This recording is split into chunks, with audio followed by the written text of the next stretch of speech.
Now the other thing that's great is this unit has a built-in rechargeable battery. This means you can sit inside your house, where sometimes it'll pick up a signal, and you can actually program, run through everything, set up a route, all in the comfort of your house or garage or wherever you want to do it, hotel room. And when you get on the bike, it's all done. You turn it on, you hit go, and you're done. It's rated at 4 hours. We've gotten 4 hours out of it in cold temperatures, so I'd say 3 to 4 hours for sure. I don't think you're going to go over that, but it does meet the specifications that Garmin gave for this unit. Now another big one, and let me get there.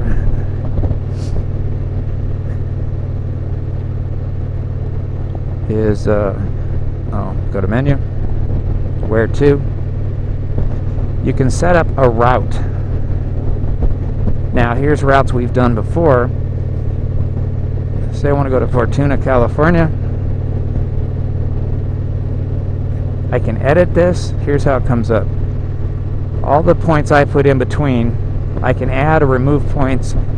They've been called waypoints in the past. They're called favorites on this unit, but most people know them as waypoints. So, add or remove points.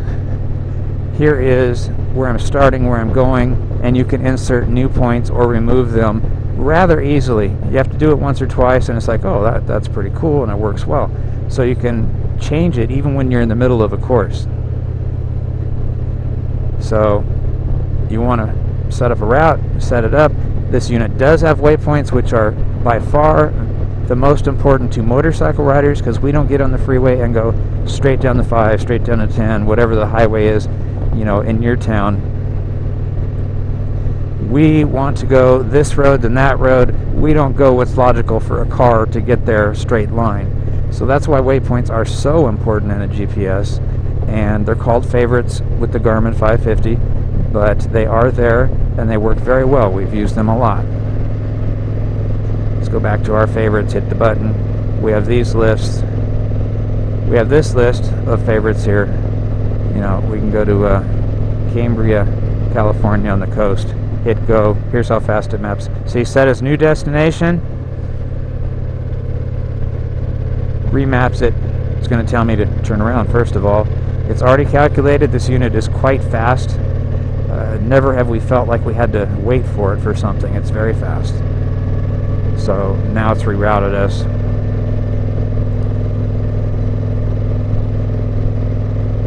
Right now on the map we have the speed down here and our next turn here, and the arrival time in the middle. A couple of screens, you get confused on which one to go to if you haven't used the unit for a bit, but it all works out pretty good here. We have our Bluetooth showing up here. There's little icons that come up as you set things. Once again, our clock up here. You want to stop a route, just hit stop. You know, if it keeps telling you to turn around because you decided to go a different way, just hit view map, and you can just map wherever. Now pretty soon here, this unit will automatically change on its own over to the night view and go dark, but you can override it. Sometimes we've used the day view at night, sometimes we've used the night view in the day. It just depends what works for you at the time. To get really, really detailed, because we've been off-road with this unit, you start zooming in, and if there's little roads, dirt roads, that's when you start picking them up. So it gets very detailed,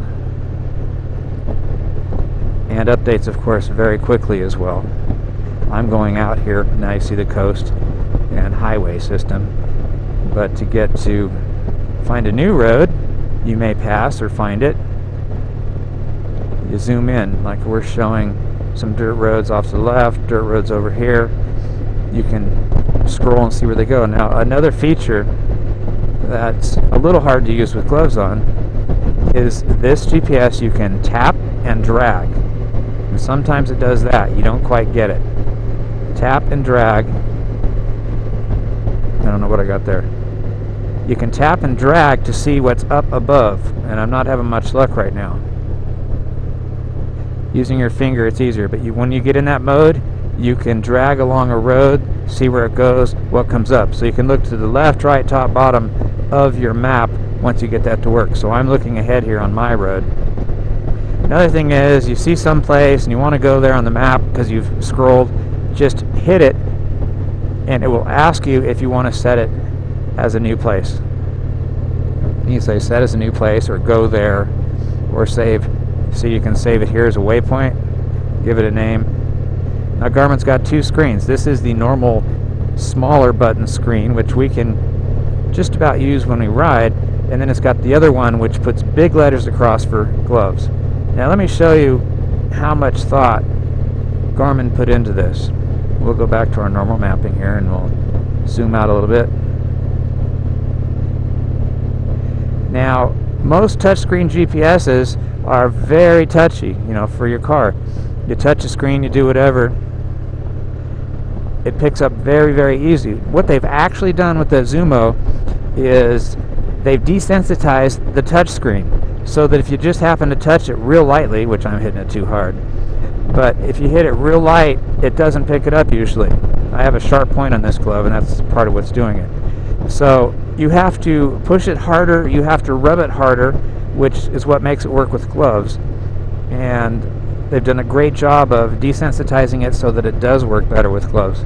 We have no problem using this with winter gloves. Might take you a little time once in a while if your hands are cold, but fully doable, which makes it so good for motorcycle use. Now let me simply come in here in menu, where to, favorites. Nope, it's in recently found. It's not in favorites. Recently found, Palmdale, California, 23.6 miles. Also gives you the distance there, so you can go through and see how far away things are without actually telling it to go there. It's really great. Hit go. It maps it. If I run a sport bike, I'd probably be stopping there for fuel. On the Vision, I have a much greater distance I can go. Won't be stopping again on this trip. My arrival is 7:39 p.m. and I would bet on that. Current speed 53. Going to turn in 7.5 miles. Want to see where that is? Hit that. Right on Elizabeth. I can hit the next instruction, all the way to my finish. Now this display is going to change over to night any minute here on its own, I believe. But let me show you what the Zumo does when a corner is coming up. Right now it says 0.7 miles, turn right.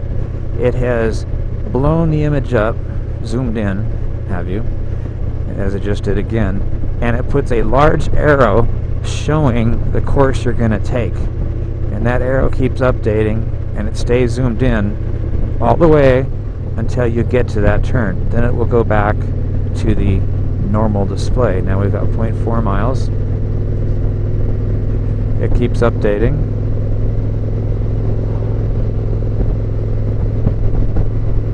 This is the turn up here. So we stayed highlighted and zoomed in this whole time, telling us something's coming up. We'll make the turn. And it just went back to normal. Wherever you had it set as far as the zoom level, just back to normal mapping. It says I have another turn of 17 miles. 17 miles, it's going to highlight it, it's going to zoom in and do the same thing.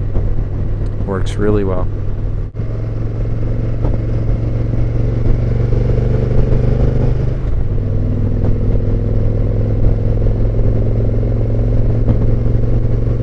There we go, we just switched over to night view on its own. Didn't touch a thing. Now if we want to override that, set it on daytime all the time, we can do it. But that's how she does it. That's the Garmin Zumo 550.